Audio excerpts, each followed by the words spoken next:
You ever had someone so sure they're right, they end up destroying themselves? That was HOA Karen, the self-proclaimed queen of my neighborhood, who tried to teach me a lesson for building a small tool shed in my backyard. What she didn't know. I helped write the county zoning rules. Stay till the end, because when the inspector showed up, Karen's face turned pale as chalk.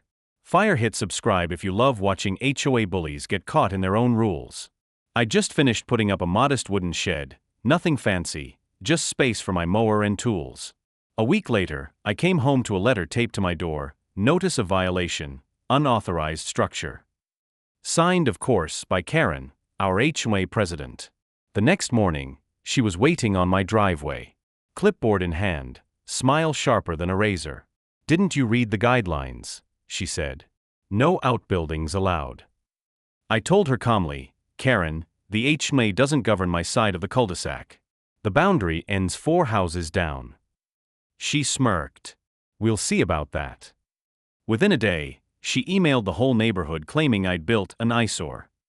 Then she posted pictures of my shed in the HOA Facebook group, calling it a violation of community harmony. What Karen didn't realize is that I work for the county planning department, the same office that issues zoning permits. The shed wasn't just legal, it was approved and registered.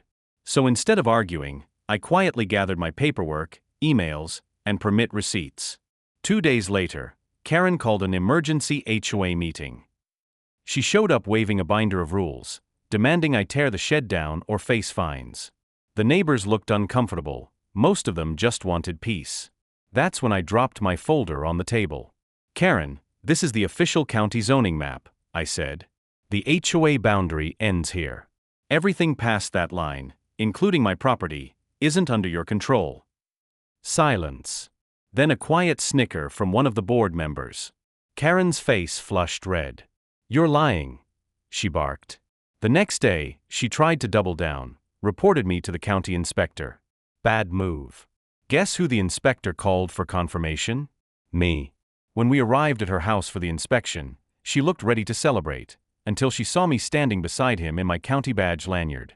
The inspector said, "Ma'am, this address isn't under HOA jurisdiction.